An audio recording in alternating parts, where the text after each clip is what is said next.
to have the Barbara and Norman Tanner Center for Nonviolent Human Rights Advocacy. One of the things that that group does is they put on these annual symposia, which if you've been attending this, you have a sense for how wonderful this group really is. The center hosts it, produces it, directs it, they make it happen. So as you know, the topic for this symposium is the evolution of human aggression.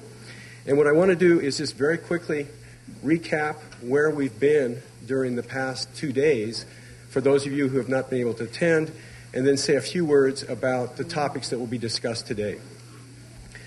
So last Wednesday night, we started off with a plenary lecture by Frans de Waal on the evolution of peacemaking in primates, and specifically he was talking about chimpanzees and bonobos.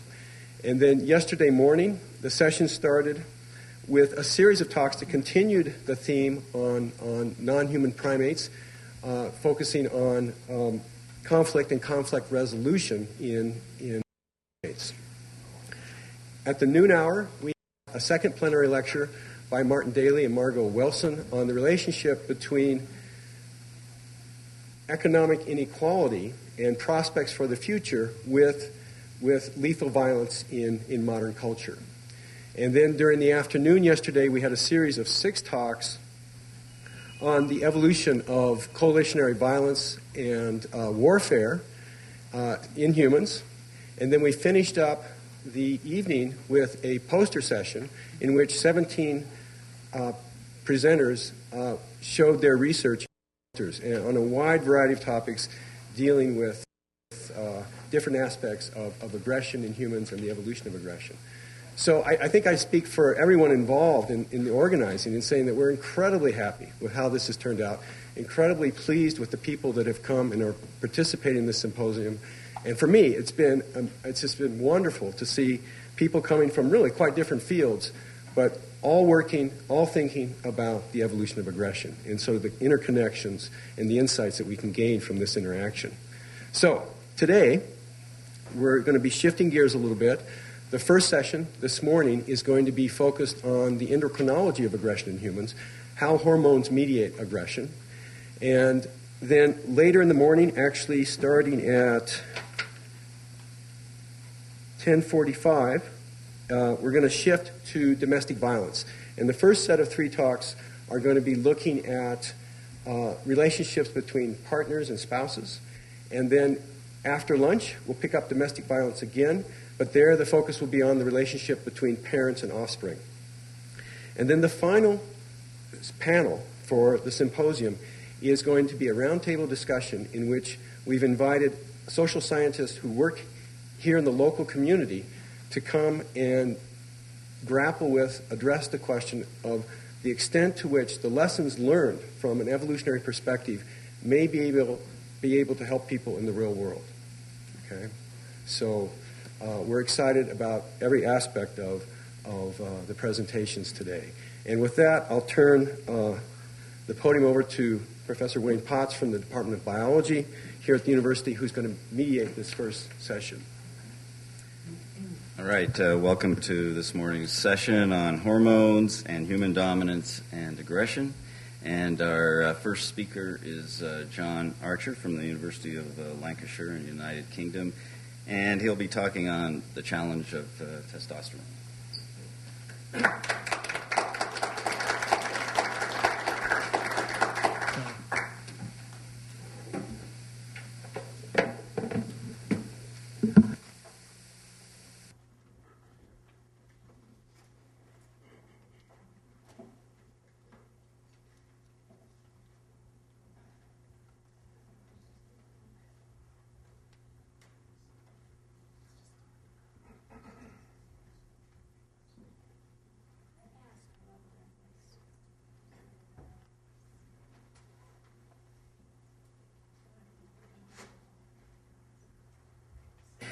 Okay, thanks very much. Can you hear me at the back? Okay. Right, my talk is called The Challenge of Testosterone. That term is used in several different ways in the talk. Firstly, it's a widespread belief that testosterone increases men's aggression. Some people in the scientific literature espouse this view, and it's permeated far more widely in society. I'll just give one of several examples. Some of you may be familiar with the programme Sex and the City. In that, Carrie Bradshaw, the main character, at one time has and this is a problem for her, and so she hits on a wonderful idea, which is to bring them together to meet each other and to sit down and have a nice cosy chat. To which her friend Samantha replies, "They're guys, they don't talk, they'll just fight. It's all that crazy testosterone." So this illustrates the widespread belief that it's testosterone mediates male aggression. But reality is more complex than that. And I think that the best way of making sense of the interrelations of testosterone and human behaviour, including aggression, is the challenge hypothesis. It was originally applied to birds, to a wide range of birds, comparative ecological studies. It's known to apply to other groups such as fish, reptiles and mammals, including primates. It's based on a cost-benefit analysis of the consequences of high testosterone levels. High testosterone is largely maladaptive. It may suppress immune responses. It is associated with risky behaviour. One way of avoiding or minimising the high costs of high levels of testosterone is to have levels throughout adulthood, just enough that one can reproduce and show sexual behaviour and sexual interest, but to increase the levels of testosterone when they're necessary in situations where there's a challenge, where there's a reproductive context, testosterone levels are increased, and in competitive male situations they're increased. And this will support competitive aggression in the circumstances when it's most adaptive. And the other side of the coin is that paternal care is associated with lower levels of testosterone.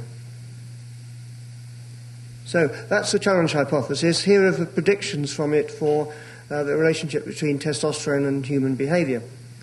Firstly, it depends on high testosterone levels being maladaptive. There will be no increase in aggression as a function of testosterone at puberty, although there will be all sorts of other changes as a result of testosterone, but not an increase in aggression. Adult males will respond to sexual arousal and inter-male competition with increased testosterone, a short-term increase in testosterone. Competitive aggression will be increased in those situations. Paternal care will be associated with lower testosterone levels. Now, that's really the end of the predictions from the challenge hypothesis that I'll have time to deal with today. But I'll just if you note the other two, that there will also be individual differences in testosterone levels associated with different life history strategies, emphasising mating on the one hand and parental effort on the other hand. Many of the associations also apply to women competing with other women. So, unfortunately, I won't have time to deal with those last two complexities, but I can run you through the general challenge hypothesis. The first thing is, are high testosterone levels maladaptive? This shows the male to female mortality rates by age, the numbers of males that die at a particular age compared to the numbers of females. And you can see here that at 20 years of age and 25 and 30, there's a peak in male mortality. Of course, not many males die at those ages, but when they do die, they die in a higher ratio than females do.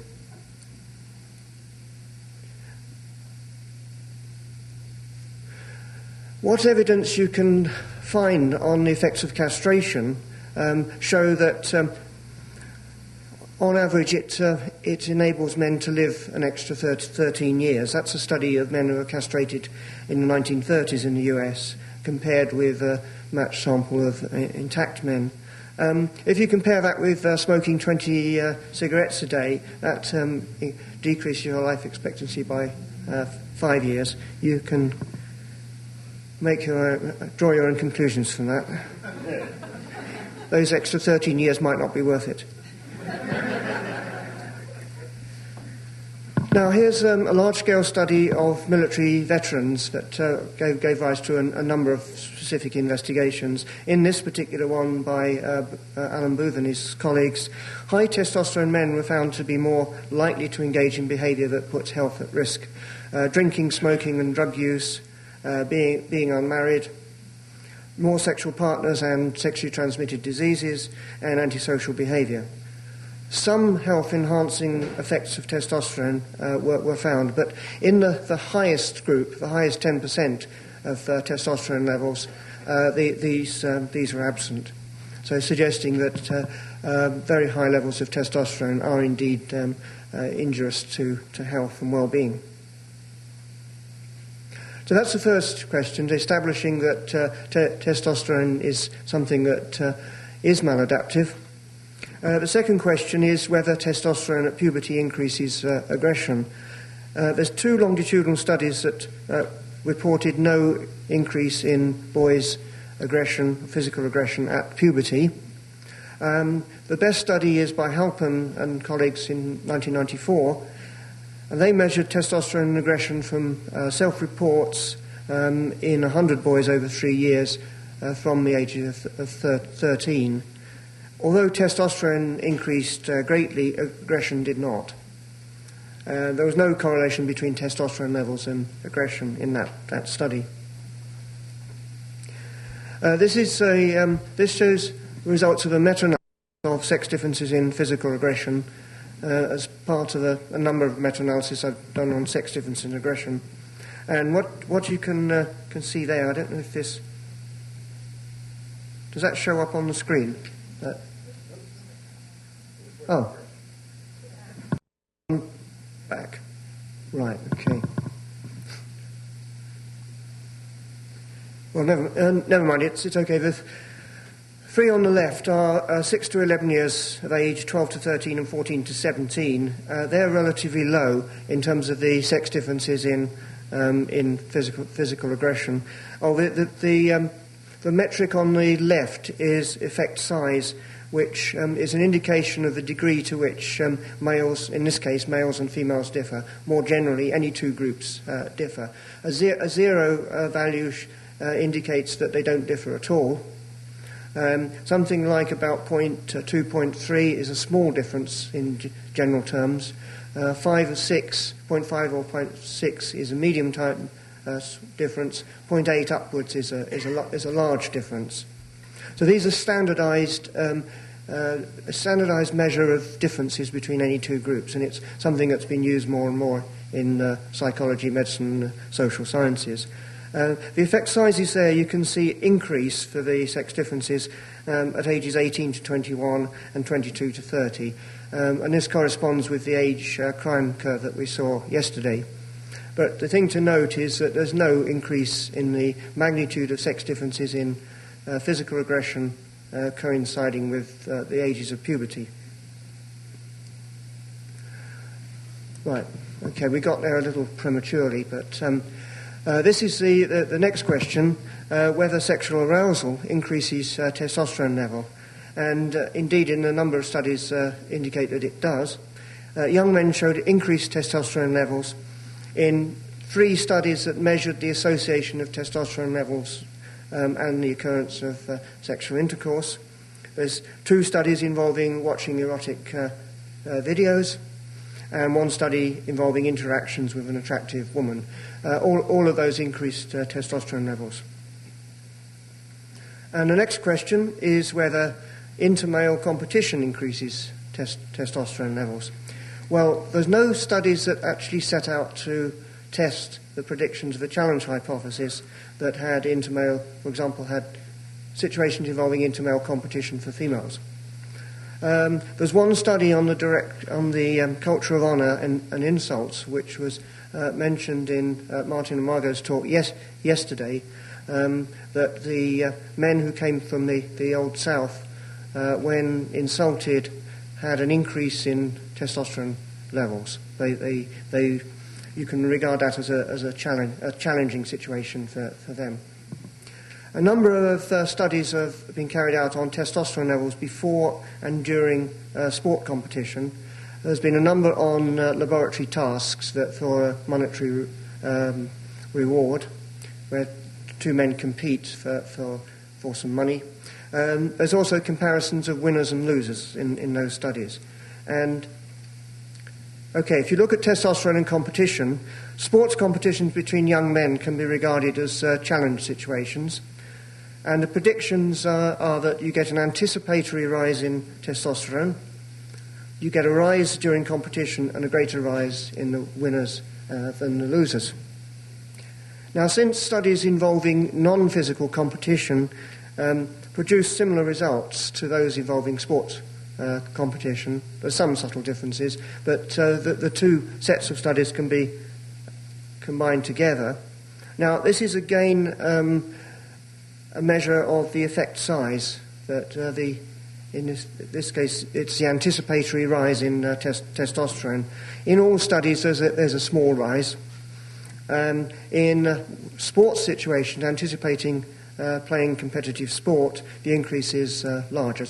It takes it into the small range.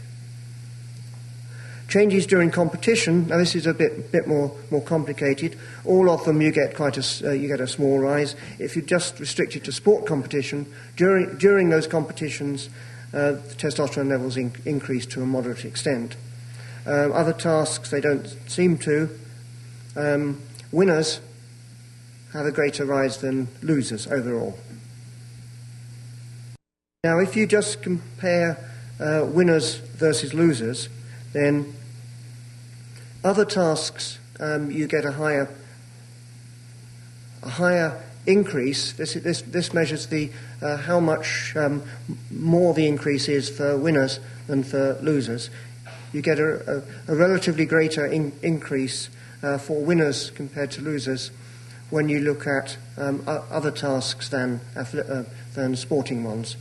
The sports ones don't seem to produce this effect, and that's probably because most of these are team sports, and my prediction is that if they were looking at things like judo bouts or any one-to-one competition, then you probably would find the winner versus loser effect.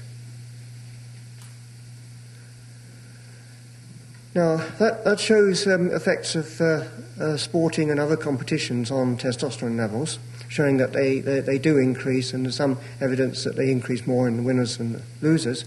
This shows that those effects generalize to spectators of sports. At least they did in this one study of basketball fans. When the team won, the pre-post-match, there was a pre to post-match rise in testosterone, and when the team lost, there was a pre to post-match decline in testosterone. There is a personality moderator of the link between competition and testosterone. In a laboratory task, there was a strong association between the extent of rise in testosterone levels after winning and seeking to dominate others in face-to-face competitions in an uninhibited manner.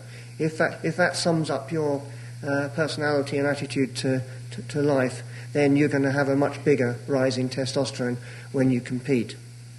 And if you look at it in adaptive terms, that sort of characteristic would be adaptive for inter-male competitive encounters.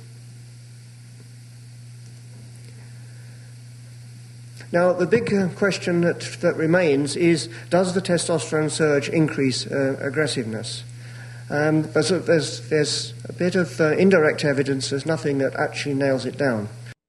There's a study of judo bouts. Larger increases in testosterone were correlated with looking angry and violent during competing, as measured by the coaches, or as assessed by the coaches. In a competitive laboratory task, aggression was positively correlated with testosterone. They measured aggression by a laboratory task after the competitive situation, and the rise in testosterone levels predicted greater aggression in the subsequent task. This brings me to the question of injecting testosterone. In monogamous birds, this leads to increased mating effort and aggressiveness. You can actually get, in the white-crowned sparrow, you can get a change in the whole mating system from monogamous to polygamous. And I always like to speculate as to whether that would happen in a more subtle way in humans. The third bit of evidence is that castrated mice injected with testosterone following a successful aggressive encounter are more aggressive in subsequent encounters than those injected with saline. Well, would this happen in humans? Would injecting testosterone change the disposition from parental effort to mating effort? Well, there are no direct studies of this. There are several studies of testosterone treatment in men. There's generally no influence on self-report measures of anger, aggression, and hostility. These studies actually looked for longer-term changes in testosterone rather than the immediate surge that you'd expect from the challenge hypothesis. So I'm going to indulge in some speculations here. Maybe that the changes are just too short-lived to have been picked up in these studies, and maybe they're just confined to competitive situations, or they may only be produced by high doses of testosterone. There is a study by Pope and colleagues who found increased aggression measured in the lab following high doses of testosterone. This is our own study, which involved 25 normal male volunteers. It was a double-blind crossover design, and testosterone was a long-acting preparation of testosterone was given to them. It was supposed to last for 16 weeks, and then they had 16 weeks of placebo. And all of the participants received both injections in counterbalanced order. There you'll see that the testosterone levels actually only lasted about 4 weeks, but that doesn't matter for the next one, which did show that measured at 2 weeks there was an increase in their sated readiness to fight. So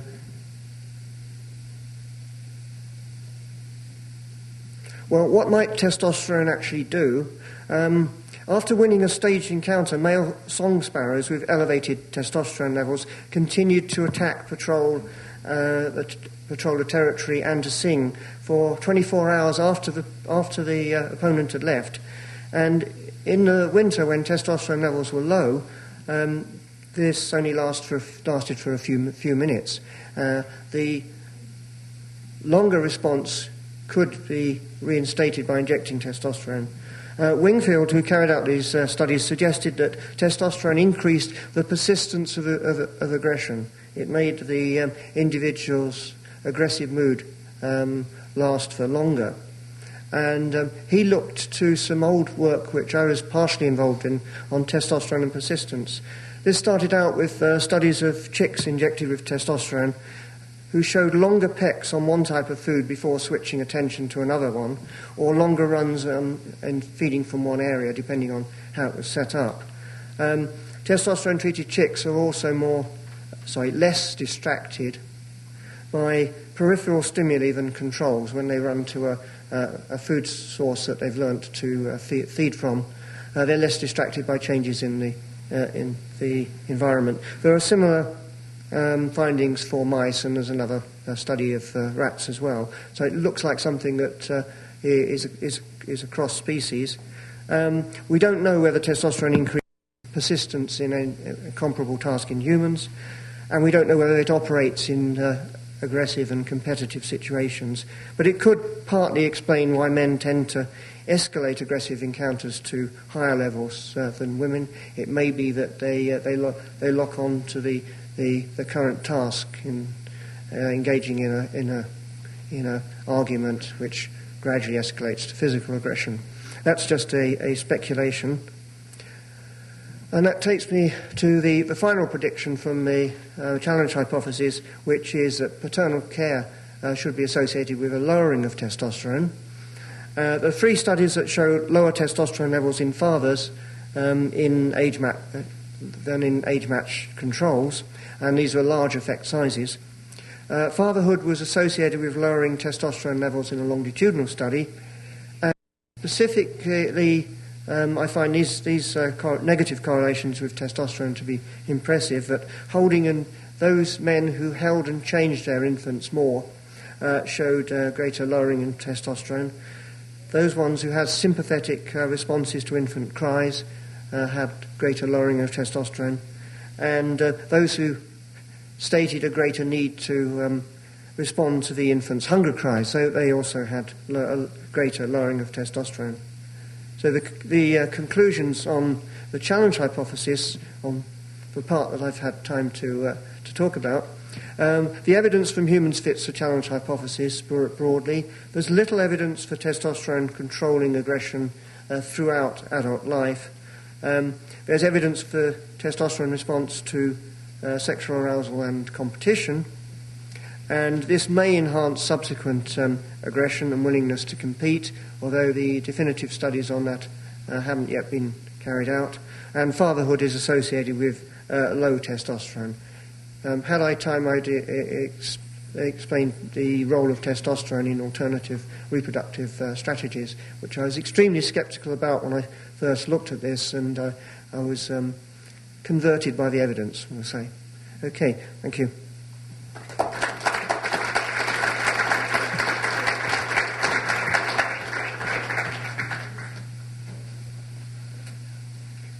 Questions? Please wait till you have the microphone over here, so we get your question on video.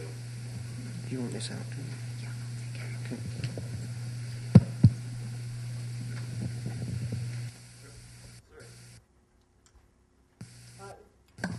That gives me time actually to think of 2. So one of them was you talked about the difference between testosterone rises for winners after competition in sport versus other kinds of competition, and showed the data indicating that it wasn't as great after sporting competition, and suggested that that might be because most of these cases were team sport events. And I wonder if you'd say more about why you think the team sport effect would be different. And my second question was about these associations between fatherhood and low T, and I wonder whether you know of any data where people have just looked at men dealing with babies or small children, whether they're fathers or not, and effects on T. Thanks. The answer, can you hear me? Yeah. The answer to the first question is yes. I think it is something to do with the team sports. It maybe dilutes the effects of winning and losing. Although it's a little bit surprising. It really depends on what's hanging on the particular competition. I mean, if it was the last match where they're winning some cup or championships, then one would expect the effects to be there. Yeah, especially because the fans. Yeah. Seem to affect. So I was just curious if you had an additional idea about whether. I think I'm going to fall back on. We need some more data on this one. As far as the what you're suggesting in the second part of your question is that ordinary men, whether they're fathers or not, who are interacting with babies, maybe just the presence of interacting with babies might decrease their testosterone levels. Well, again, we haven't got the data on that, but I would imagine there would have to be some sort of involvement, because with those correlations with the caregiving aspects and attentiveness to the infants would suggest that takes it even further.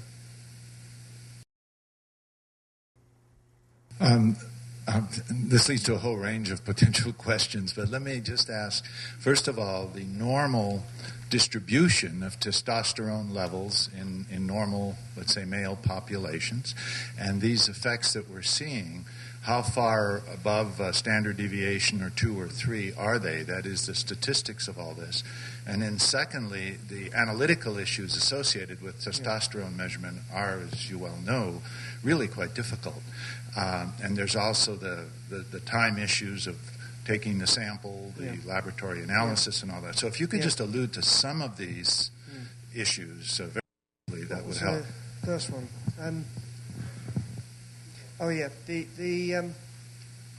The levels of testosterone that are measured in things like the studies of fathers and the competition, they'll be within the normal range. Where you have got testosterone levels which are much higher will be, for example, in that study by Harrison Pope, where they gave rather large doses. The doses that we gave in our study were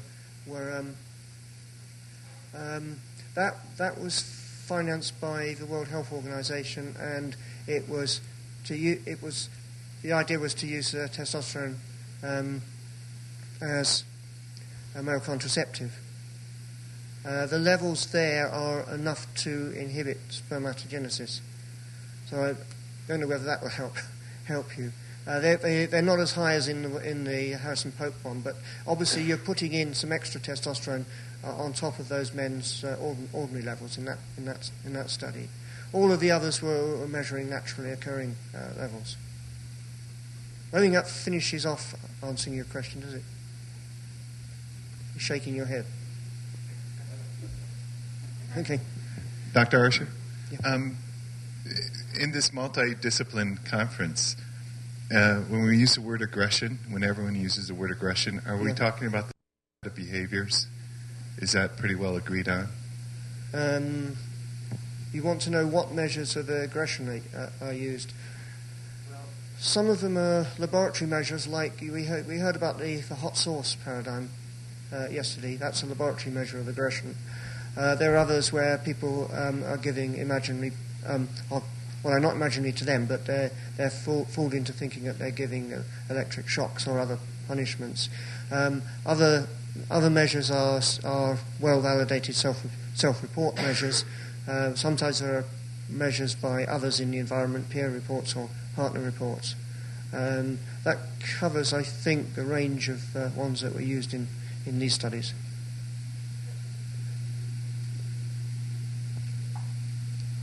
Just a quick question. Have there been any studies of levels of testosterone in interaction with pets?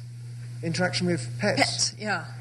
No, but, I mean, if following the line, I presume your line of argument is that some people treat pets, or generally treat pets. With preference over kids. Okay, not counting Rottweilers and pit bulls, but they treat the pets like they're a child. I would imagine that, there aren't any studies, but I would imagine that somebody stroking their dog or cat on a regular basis might decrease their testosterone levels. But, decrease. I'm still thinking of the pit bulls. I'm afraid we're going to have to... Our next speaker is Mark Flinn from the Department of Anthropology at the University of Missouri, Columbia. And he'll be speaking on ontogeny of hormonal mechanisms for coalitionary aggression. Thank you, Wayne. I'm going to try and project if I can. Does this make it to the back? Not real well. I'll try and not trip over my cords on my computer here because that would be rather calamitous.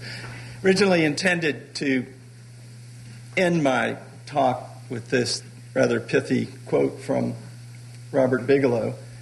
And my intent here is to capture the idea, not that the purpose and function of human cooperation is to build weapons, but rather to get us to think about why it is that we are such a phenomenally cooperative species and what the selective pressures for the level of cooperation that we have were during our evolutionary history.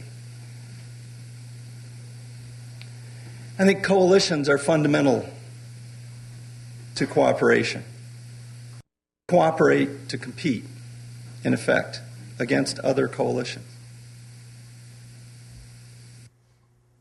Now, the centerpiece of my talk is our hormonal response to coalitionary circumstances. These are some of my favorite chemicals. We all have them. We all enjoy them. Another one of my favorite things, this is my youngest son. And I use him as a prop, not to demonstrate the greatest mind, but rather to get us thinking about some of the really phenomenal differences between ourselves and our closest relatives. And our hormonal response. That was my son. I love my son. I see that picture of him. What happens to my hormones?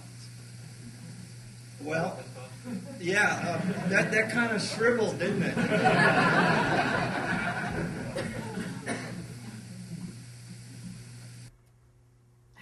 These give us some really useful tools, I think, to investigate our evolution.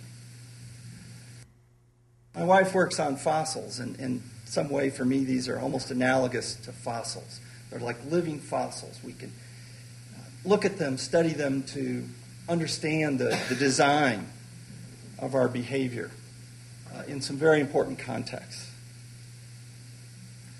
Had I been a chimpanzee father, I mean, here's a really cute chimp, right? But if I were a chimpanzee father, I would not have had anything like that response, because chimpanzee males have a different evolutionary history.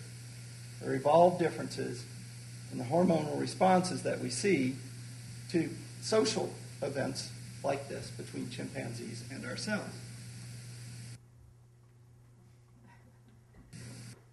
A really sort of core issue in the differences between our close relatives and ourselves, I think, centers on the family, and I'll talk more about the family in particular later this afternoon.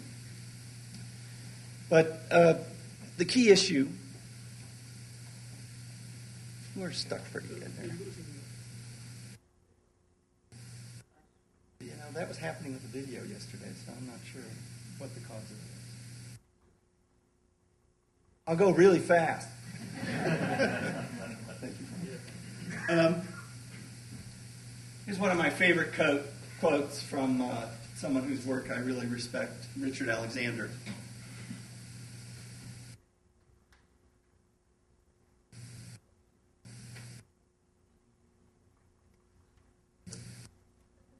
What Alexander points out is that there are some key differences between ourselves and our close relatives. We have an enormous brain with really complex aptitudes cognitively, things like empathy, trust, mental time travel, that are so important for being an effective social human.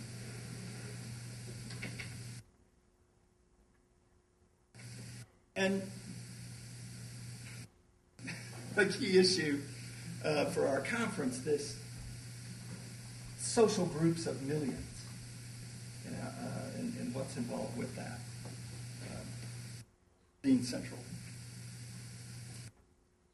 Let's try the next slide.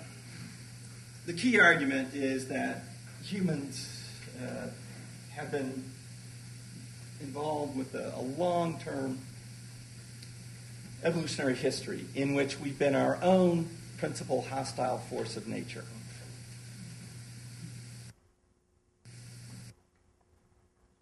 That coalitionary social competition was a key selective pressure for humans.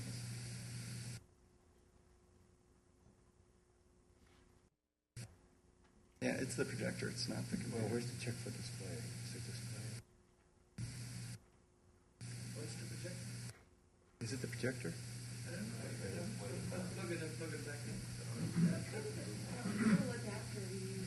So, how do we check for display? Jessamine, how do you check for display if it's not on the panel here? Is it? Oh. There. Would that do it? No.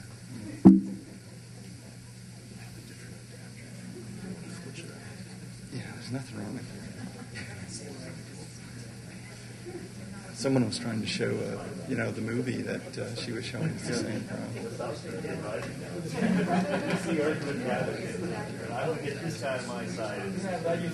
So, F7.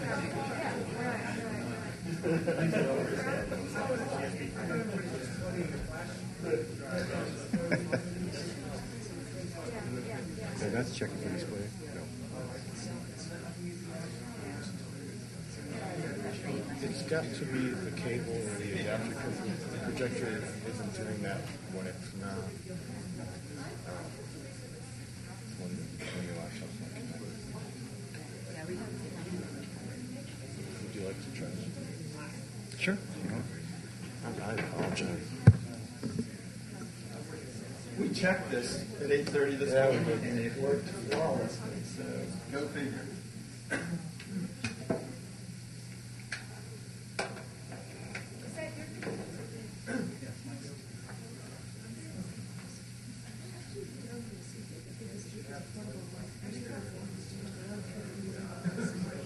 Sure.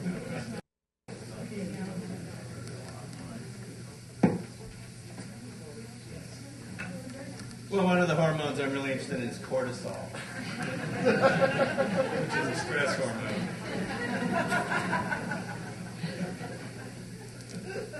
To unpredictable events.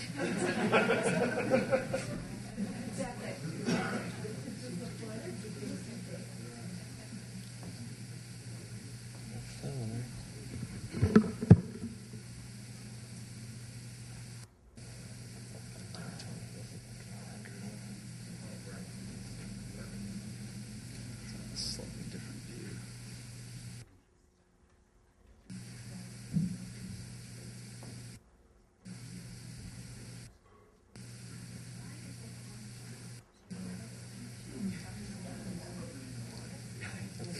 This is the only one I have.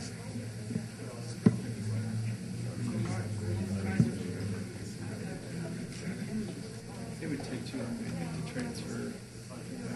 And I've got embedded videos. It's very data rich is, I think, likely the source of the problem for us.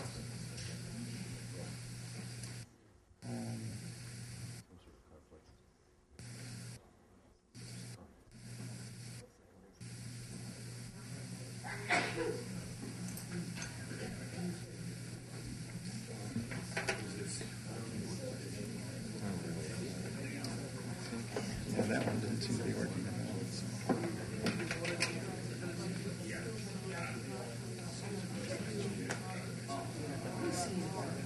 I will fast forward. I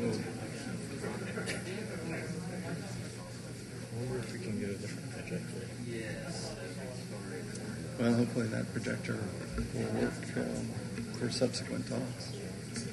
Let's give it one more. Sorry. That's just fine.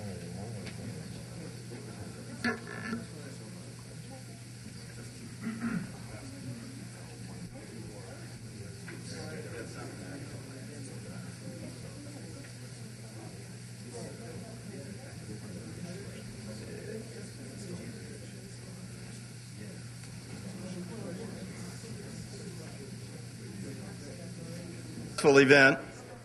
Let me zip through this for you and hopefully we can get on schedule. Having had our own version of an atomic bomb, demonstration of an effective coalition, solving a problem, and a dramatic change in my hormonal profile. Let's progress.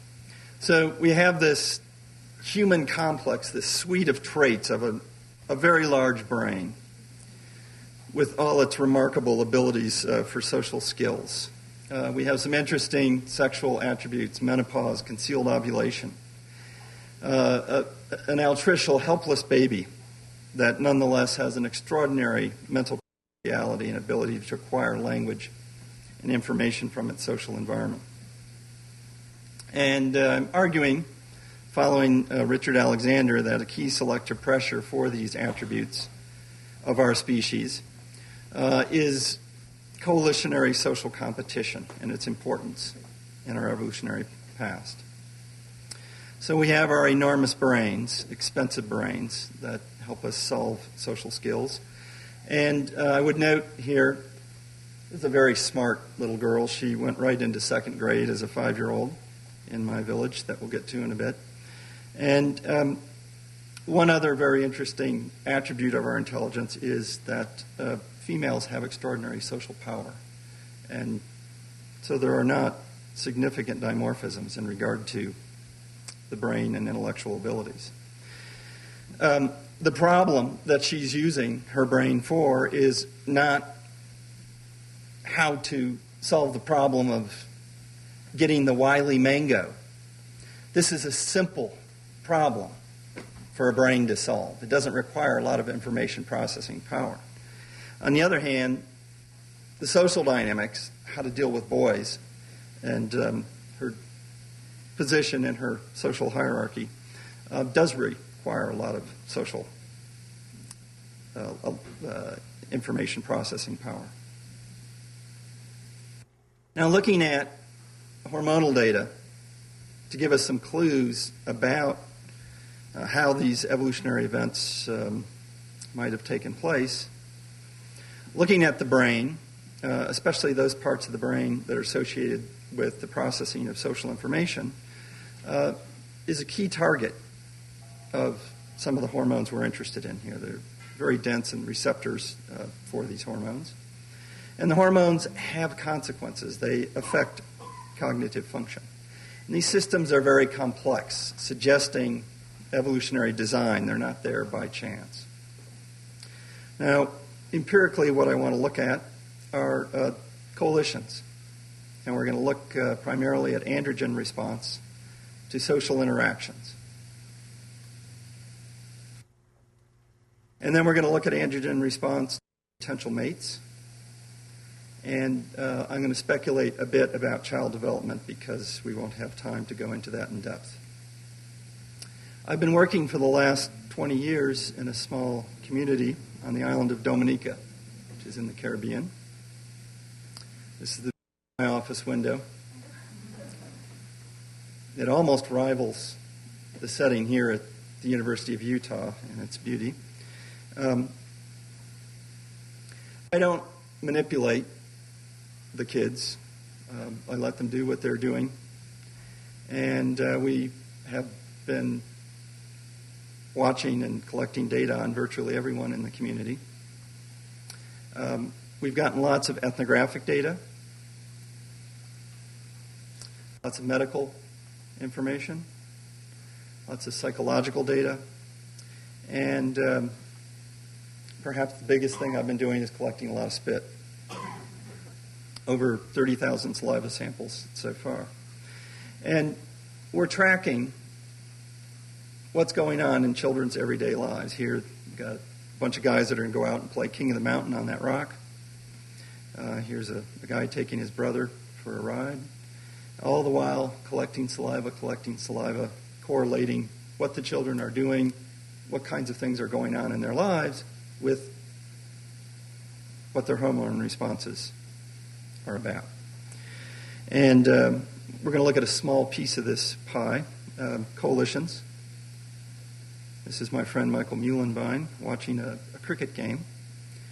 And cricket games are pretty interesting. Sometimes we have matches between communities. And these guys are sort of friends, but sort of not. And these matches are pretty heated sometimes. It's got to be the world's most beautiful cricket field.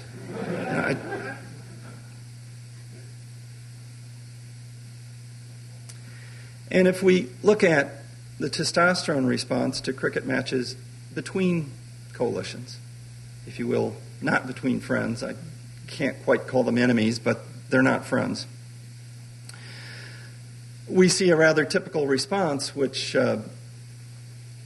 John did a marvelous summary of for us in the previous talk, that the winners show an elevation in testosterone levels, whereas the losers do not. Now, there's a lot of interesting stuff going on here in human social dynamics. If we look at competition among friends within coalitions, here I've got some kids, but we're not going to be able to see the video, we get a different response. When we look at testosterone response to winning and losing against your buddies, there's no elevation of testosterone for the victors. Turning to a non-physical type of competition, domino matches, we see a similar effect to winning when the competition is between individuals that aren't close buddies. But when we look at competition within coalitions, we see a different effect. No response to testosterone. I think partly what's going on here is we're looking at something in regard to the relationships among males that are allies, such that the normal rise in androgens to a victory, a demonstration of dominance, is inhibited or even suppressed.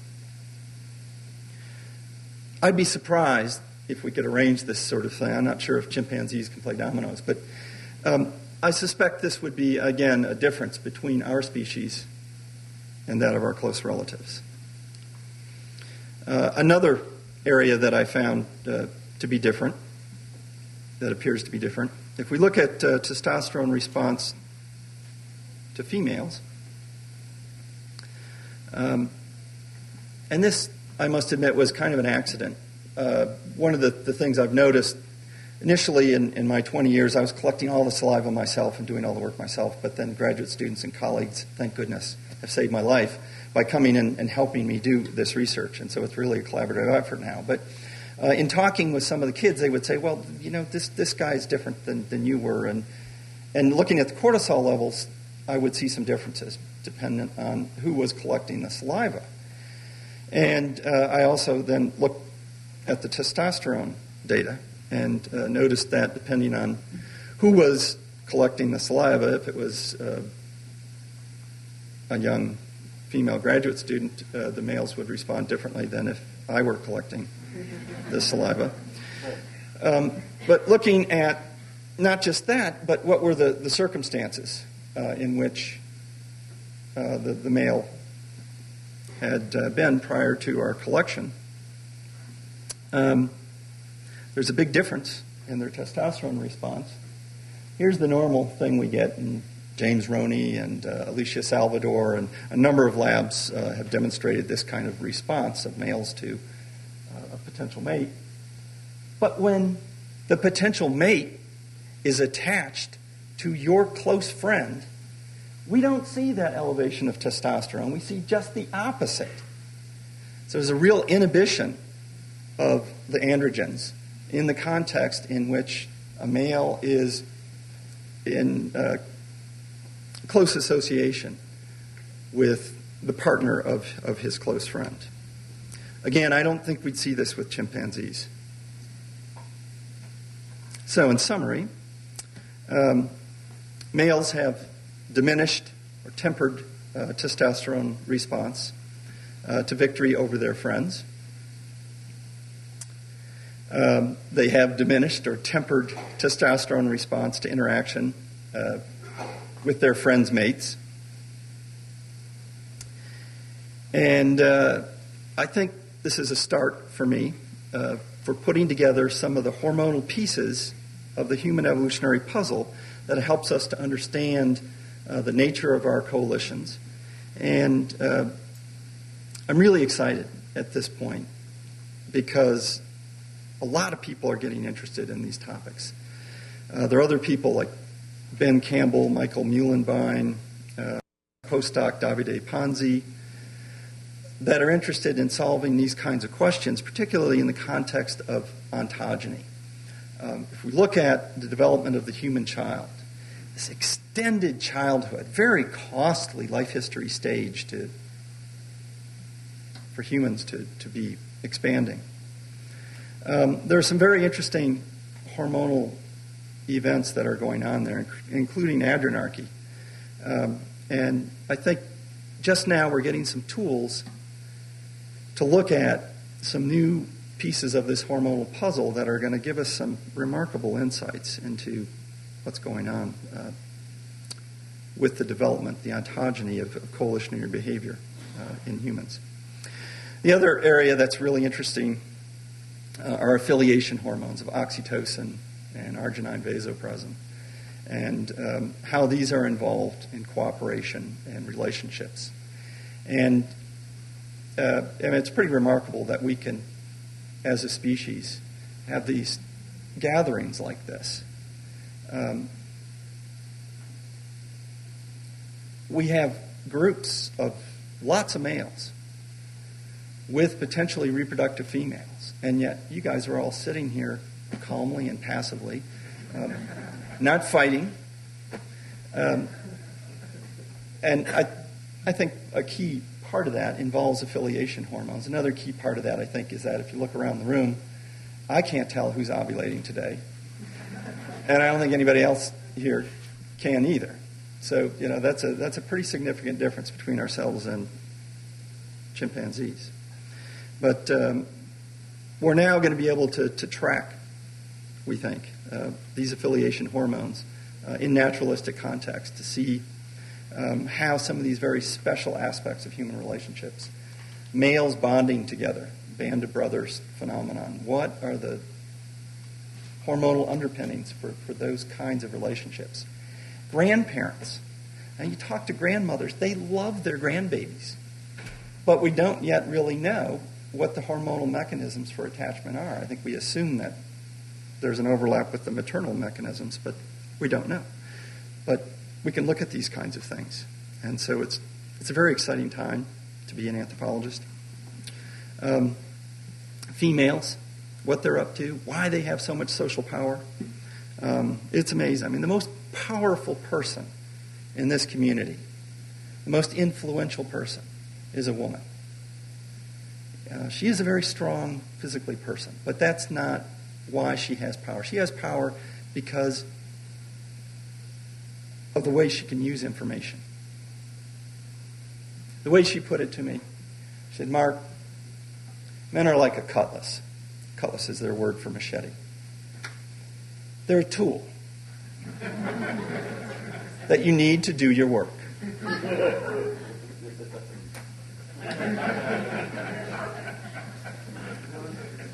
Well, I've been pretty much wrapped up in this little village for 20 years, and it's very exciting for me now to see other people starting to do this kind of research, and it's just going to be such a joy for me to see cross-cultural comparisons, because I'm sure they're there, that there are going to be differences among cultures and many of the kinds of things that I've been looking at.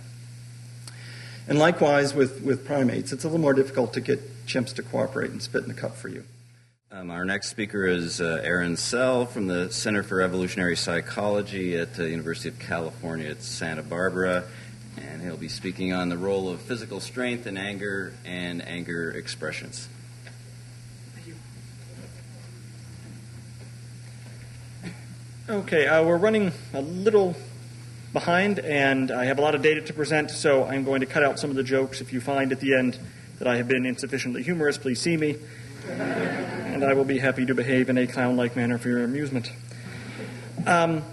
Okay, to start with, I have a working hypothesis of the evolutionary function of anger. I believe anger is a system designed by natural selection to resolve conflicts of interest in favor of the angry individual. and it's designed to operate both in cooperative and antagonistic relationships. If you ask people who they get angry at, they're usually angry at people they care a great deal about. Okay, so anger essentially is a bargaining system, and it uses two main negotiative tools to win these bargains. The first is to threaten or actually withdraw cooperation or to withdraw benefits that you're providing to someone else. So if people depend on you for, as humans often do, depend on others for benefits and allies, then you can threaten to withdraw that, and that incentivizes the target to treat you better. And then there's the fun response, which is to threaten or actually inflict costs on that individual. The functional product of anger, what it's designed to accomplish, is to recalibrate the target of anger so that in the future the target's decisions place a greater weight on your welfare. In other words, they are more likely to help you or they're less likely to harm you in the future. Okay, so if anger is a form of bargaining, what gives you leverage? Well, first, the ability to confer benefits. People who are higher in status, who are good reciprocity partners, etc., they can use that, and anger will be more successful for them because they deliver these benefits. They can withdraw them and thus win those conflicts. And then there's the one we'll be talking about today, which is the ability to inflict costs. And this has different subcomponents. There's aggressive formidability, your ability to actually move physical things in the world with high force. This would include things like physical strength, but particularly upper body strength, which is believed to be much more important for aggressive competition. It would also include a subcomponent of coalitional strength, and by this I mean the number of allies that an individual can bring in his defense. And I'm not going to talk much about strength differences in men versus women, just because it's been covered in the conference already, but as an obvious first principle, men are much stronger than women. These are very large effects, and obviously women would be less likely to use the physical infliction of costs than as a means to resolve conflict, less so than men anyway. Okay, so if strength is leveraged to some extent, we can make some predictions about how stronger men should differ from weaker men. They should experience more success resolving conflicts of interest in their favor. They should feel more entitled to be treated better as a result of that. They ought to anger more easily. Anger is going to be more likely to be successful for them. And they ought to have a greater fighting as well. Okay, so we tested these predictions on 3 different samples, 2 American undergraduate samples and 1 from a group of Bolivian hunter horticulturalists, the Chamane. And the first study, we used 62 males. We brought them to a gym and had them work out on weightlifting machines to find out how strong they actually were. In study 2, we took a large sample of males and females, and we used a chest strength dynamometer, which is just like a compression instrument to get chest strength. And we also used proxies of weightlifting strength that were validated in the gym study, such as bicep circumference, which actually cross-culturally is a very good indicator of strength. Okay, so for studies 1 and 2, we had different measures. We had an anger measure, for instance, that contained items such as I get very angry when someone makes fun of me. We had a history of fighting measure that included I have physically defended myself against attack. They weren't all defensive questions. There was an entitlement measure, I deserve more than the average person, of course. And a success in conflict, which was not about physical conflicts. It was about your ability to get your own way in disputes. So when there's a dispute, I usually get my way, that sort of item. Okay, so are stronger men more prone to anger? Well, yes. There's a fairly sizable correlation between a man's actual physical strength as measured in the gym and the self-report scales of anger. Do stronger men use aggression more? Yes, they do. They had a much larger history of actual aggressive encounters than did weaker males. Did strong men tend to get their way? Yes, we had this only for a study too, but there was a sizable, significant correlation between a man's physical strength and his tendency to win conflicts of interest, and they felt more entitled as well. Now, we should ask, are these relationships also there for strong women? We wouldn't, on first principles, predict that they should be, because strong women aren't using physical strength as leverage in bargaining nearly as much as men are. And so, as you can see, on none of these scales were there any significant correlations between a woman's physical strength and her anger history of fighting, success in conflict, or entitlement. We do have some data on what does predict individual differences in female anger. This is not in the talk, though. If people are curious, feel free to ask at the end. So we wanted to replicate this in a non-Western culture. We're talking about a universal feature of the human mind. Any culture in which men are using physical strength to resolve conflicts ought to show a similar effect. And the beauty of the Chimane people, besides their handsome nature, is they're a small face-to-face society. Everyone knows everyone. They don't have a dominant police force that's controlling what they do and punishing crimes. So we asked the questions, among these people, are anger and success in conflicts predicted by both their physical strength and their coalitional strength, their number of allies? Again, because they're a small-scale society, we can get peer ratings on allies, which is much more difficult to get with college students.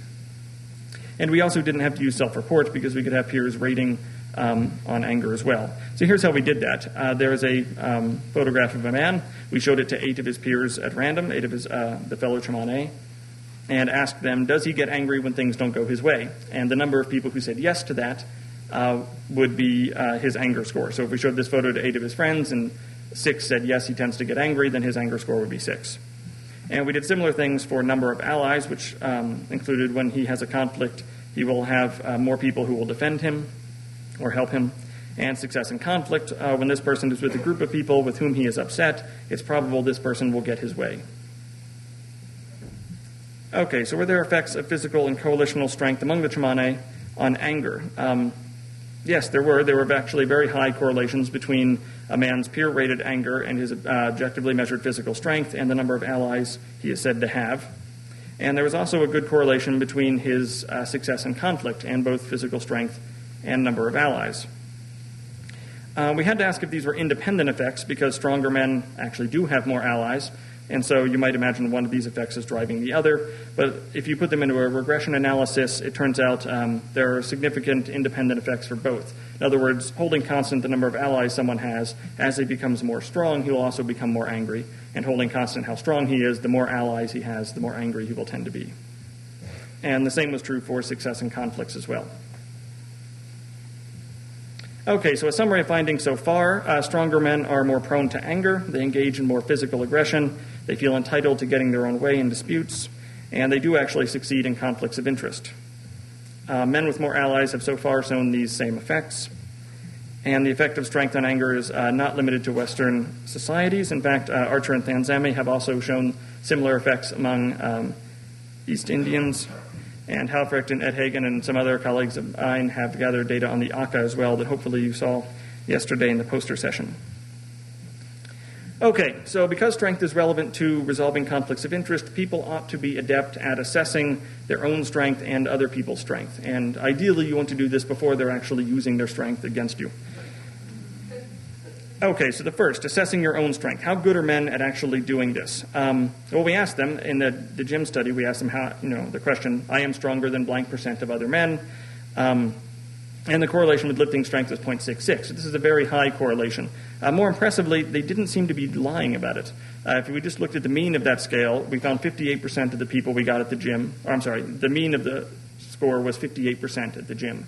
Now, these people are from a gym. They probably are a little bit stronger than average, so that makes some sense. When we asked the general population at UCSB, which is not a prison, we asked the student population, would be a little bit more fitting. The mean was 48%, which is slightly below average, and they're in California. They may very well be slightly below average in strength. And so, again, whatever self-presentation biases people have, they're not showing that when we ask them about physical strength. They know how strong they are, and they're not exaggerating it. All right, but how good are they at assessing strength from other people? So we had people at the gym. We took photographs of them standing next to a standard experimenter and laughed their face out. And we wanted to know how good are people at assessing how physically strong they are just from images, static images of the body. We had 2 samples, both from UCSB, one gym members and one just regular students. We then had them rated by 34 to 66 undergraduates and looked at the correlations between them. And the accuracy was quite high. You can see it was 0.66 between the photograph ratings of strength and their actual lifting strength as measured at the gym. And by the proxy measures with the student body, we also found a correlation of 0.57. So people are really good at extracting information. This is about as good as measuring their bicep, which is the best best physiological measure of strength we found yet. Okay, so people can assess men's strength from the body. Can they do it from the face alone? It's a bit of an odd question, but the face is rich in social information. We detect gender and age and temporary emotional expressions and eye direction and all kinds of interesting information from the face. If you show people photographs, they tend to concentrate on faces first. So there might be some information in there that people could extract. And also, bodies are often obscured. We don't really know how long people have been wearing clothing, and there are other physical obstacles that could get in the way as well. And so strength assessment may need to load off of cues in the face if they're present. So we tested 5 different samples, 2 UCSB samples of males, one at the gym, one outside, a large sample of UCSB females, the Chamane males I talked about earlier, and 27 male Andean pastoralists in Argentina, who we have a hard time naming because we always call them the kosher, but they swear they're not, so we don't know who they are. But they gave us data, so we're running with it. There's a photograph of one of them there. And again, notice that the neck has been taken out of this. This is just the face. And they were rated by 28 to 66 undergraduates. And we asked the question, can people assess strength in the face? Well, yes, they can. The average ratings for the gym members were 0.45. Also found large correlations among regular UCSB men. Among the Chamane men, it was very high, and also among the Andean pastoralists. We had them rate female strength as well, but the theory is a little unclear here because if women aren't actually using physical strength to resolve conflicts of interest, then there would be much less selection pressure for determining how physically strong women are.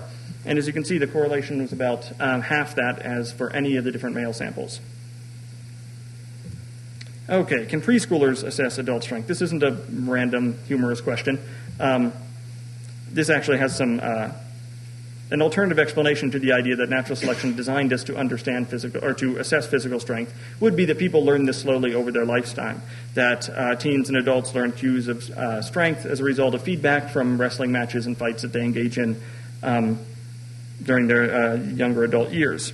But if that's true, we really wouldn't expect preschoolers, 4-year-olds, to be able to assess physical strength among adult males. They shouldn't be able to do that yet. Okay, so we tested this on 18 preschool children, aged 3 to 5. This is preliminary data. We plan on running more children in a few months.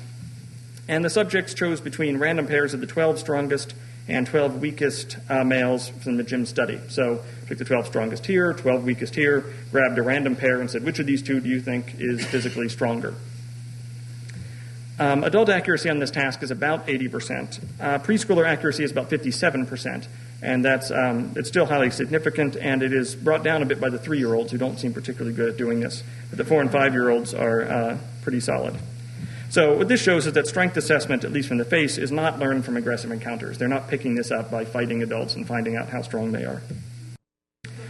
Okay, so what facial cues indicate? Well, we're not entirely sure. The evidence suggests that it's mostly the prominent brow ridge and jaw. These are things that are known to be affected by testosterone. They're highly sexually dimorphic. This is how you would tell the difference between a male and a female skull. And they differ in artistic creations. You'll notice if you want Superman to look physically strong, just make his jaw about a third of his face. And that seems, it's not clear you could open the jaw, actually, at that angle, but I don't know. And Lou Ferrigno, the strongest man alive, used to play the Hulk, but he didn't look quite strong enough, so they plastered a brow ridge on top of him for some of the photos. I don't know. I would have been mad. Okay, and he was the strongest man alive. He's got to be raging, right? What about the voice? There's been a 30-year history of height and weight assessments on vocal, various aspects of vocal quality. Perceptual psychologists have been looking at this for a long time. They have very inconsistent results. Some people say you can detect it. Some people said they couldn't. Some say, yes, your data said you couldn't, but you actually can, and they fight over each other's data sets, etc. And there's no real consistent effect. And the problem, I think, is that they're not asking the right question. Height and weight aren't particularly evolutionarily relevant, except in as much as they predicted strength and fighting ability. There may be reasons to want to know people's height or weight for other reasons, but this is a huge selection pressure, right? If you make the wrong choice about how physically strong someone is before a fight, really bad things can happen to you. And so we would expect there to be a little bit stronger selection pressure for assessing strength and fighting ability. So maybe that's what went wrong. Maybe they weren't asking the right question. So we tried to do this with 5 different samples. We had UCSB psychology majors, or 2 samples of males from UCSB, 1 sample of females, the Chamane males, and 20 male Andean pastoralists. They were speaking in Spanish. The Chamane were actually speaking their native language, which is very distantly related to Germanic languages, and may or may not play for you guys. It's a little soft, but let me play one more time.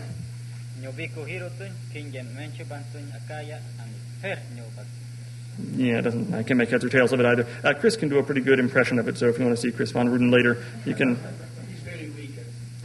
I actually have no idea, but I'll take your word for it. Okay, so we had those then rated by 30 to 54 undergraduates at UCSB. And the ratings, again, were fairly large and highly significant. From the male voice, we found correlations of 0.45, 0.51. Among the Chamane, speaking a completely different language that none of these people have ever heard from a completely foreign culture, they were still able to extract cues of physical strength, and also from the Andean pastoralists. And all of them were more accurate than the women they'd been growing up with for 20 years and having constant auditory and visual access to. They couldn't predict women's strength from voices, at least not very well. And they were better at Chamane voices and Andean pastoralists and males in general. Furthermore, height and weight were predicted only to the extent that they correlated with strength. In fact, it doesn't matter what you ask them to rate. You can ask them to rate height, weight, toughness, fighting ability, strength. They'll give you the same ratings, and those ratings track strength, and only height and weight to the extent that they correlate with strength. Okay, that's true for all the male data. For the female data, it doesn't work that way. Okay, so the assessment data in general, raters can assess physical strength across several cultures. The accuracy of body is generally better than the accuracy of face, which is generally better than the accuracy of voice. And estimates of male strength are much more accurate than estimates of female strength. Okay, now because anger responds to relative strength and individuals can assess that strength, natural selection ought to have designed strength enhancement displays that are deployed during conflicts of interest. This is very common in the animal kingdom. You see animals during conflicts of interest really showing the full length of their canines, or buffing up their body either with piloerections, where their hair stands on edge, or filling themselves with air to make themselves seem larger. These sorts of things. You want to send the maximum signal of strength during these conflicts. Okay, which presents a very intriguing possibility, which is that the anger expressions people have thought of may not be what we think they are. What exactly do anger expressions express anyway? The traditional view has always been the anger expressions are essentially arbitrary signals of aggressive intent, that the design of the anger expression is to show that you are angry. And it's easy to see how that could come about. Someone gives you an anger face or starts yelling at you, and your first thought is, well, they're really pissed, so that must be the function to get me to feel that. But that may have been a secondary mechanism. The design of the expression itself isn't, or may or may not be arbitrary. So the alternative view is that the anger expressions actually enhance perceptions of strength, that they target features of the body, face, and voice that are known or that are used as cues of strength, and they enhance them in ways to send the maximum possible signal of strength or fighting ability. So I think there are three human aggressive displays. There's the anger posture, where you puff your chest out and push your shoulders out and make yourself seem taller with a larger chest. There's the anger face and the anger yell. I'm going to talk about data from the second of these two. Okay, so what is the anger face? Luckily, Ekman has mapped this out for us. There's the brow lower, which brings the eyebrows together and down. The upper lip raiser, which flares the nostrils, raises the cheeks. The lip corner depress, which squares the jaw by flexing these muscles here on the side like this. There's the chin raise, brings the lips up, brings the chin out. The lip funnel, lip tight, and lip press, all of which essentially make the lip seem smaller, tighter, but also pursed outward. Okay, so if we take the anger face one piece at a time using a program called FaceGen, which allows us to modify the faces, we varied 11 facial features that are changed by anger, known to be changed by anger, and had 36 UCSB students rate them on whether it made them look strong or weak. So, for instance, anger raises the cheeks. On the left, you can see the cheeks being raised. On the right, the cheeks lowered. Anger raises the mouth. The chin raise does this. So on the left, it's raised. On the right, it's lowered. It's a little harder to see. If you look between the mouth and the nose, you can see this one. All right, anger lowers the brow ridge. On the left, we have it lowered. On the right, we have it raised. So here's on the left, you see a list of all the different things that the anger face is doing. And on the right is the proportion of people that thought it was strong, made them look stronger or weaker. So anger lowers the brow ridge. 90% of the people said the lower brow ridge made them was physically stronger than the raised brow ridge. The inner eyebrow in particular, 96% said that looks stronger. Anger raises the cheeks. It makes you look stronger. Anger makes the chin protrude. It makes you look stronger, though that one's not significant. Anger squares the jaw. That makes you look stronger, and right down the list. There's only one anomaly. I can talk about that at the end if you like. But the data together show, out of 11 different anger features, 9 show significant increases in strength, and 10 showed some effect in that direction. So the anger face is enhancing features, not randomly, but specifically targeting features that make you appear physically stronger to others. Okay, so does the anger enhance the strength of the voice as well? We took 37 undergraduate males from UCSB. They each gave us 2 voice samples. There was a nonviolent yell in which they were instructed to yell the word no but to be very angry, but not like you actually want to hit someone. Hang on, where's my mouse hidden? All right. Okay, sorry, that's really light. Do we have a volume on here or not? Yeah, maybe not. Hang on. Okay, everyone be real quiet.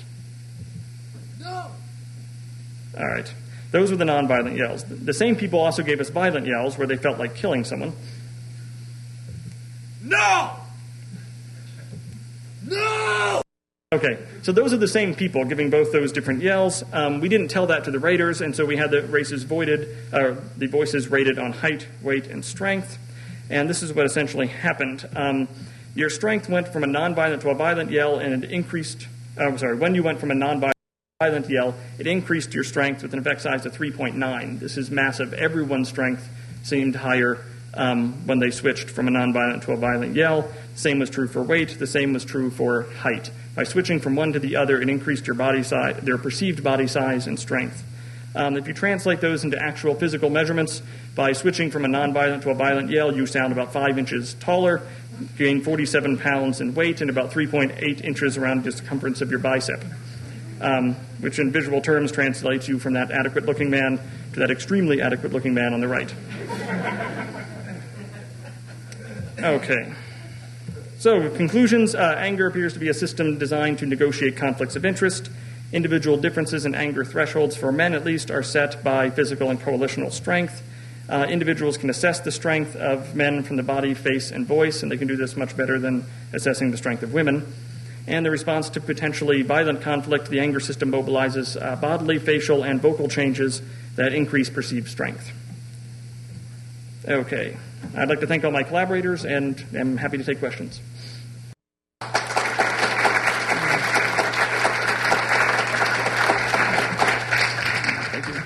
Is there any difference in the ability of men and women to assess strength? Oh, it's a very good question. No, there is not. From the way I presented it, there are different reasons that men and women may need to assess physical strength. So certainly for mate choice, women are not indifferent to strength. It's one of the things Simons found when he did a analysis of romance novels, that the men were always strong, and tall for that matter. Bastards. But never mind that now. So there may be assessing strength for different reasons, but no, in our samples, in all cases, for face, voice, etc., men and women were equally accurate at assessing strength. I don't know about children yet. We haven't looked at that. In your studies of voice, did you do any acoustic analyses of like formant frequency dispersion?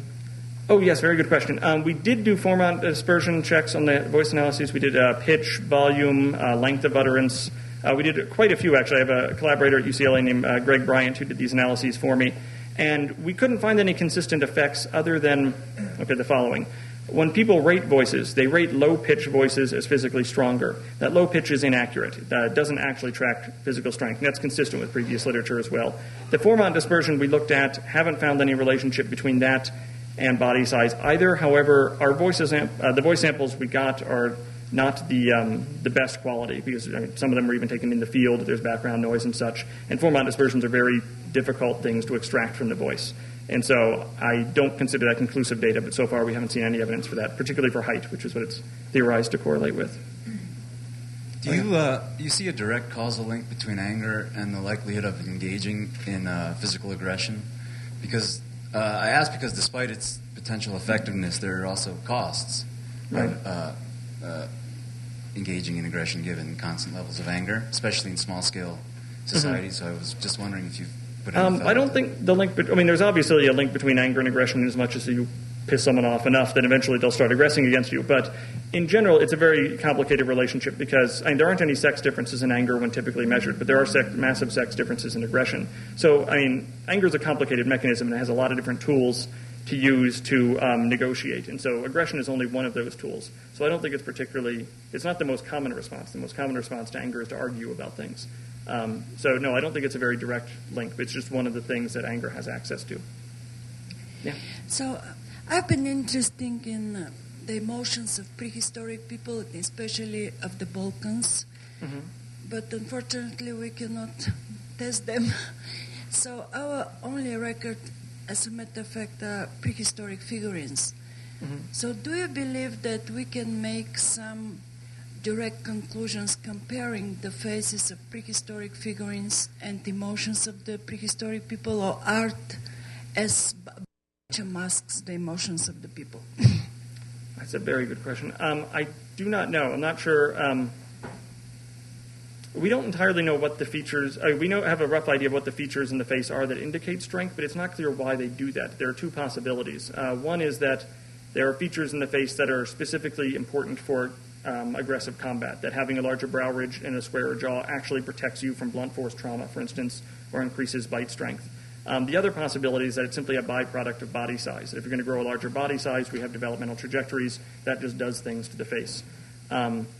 So if the second one is true, then we wouldn't get much more information from the archaeological record, I wouldn't think, other than just body size records, which we already have. If the first is true, then it may be interesting to look at that. It may be that there are cues of strength in the face that are independent of body size. I was very close to a really interesting study with Phil Walker and UCSB, who was correlating the robustness of a skull with the probability that that person died in combat, which is, the robustness of the skull is going to be some distant correlate of strength, and probability of dying in combat is some distant correlate of aggression. And it looked promising. Phil Walker passed away recently, so we actually haven't project, but I don't know, that was the best I could do.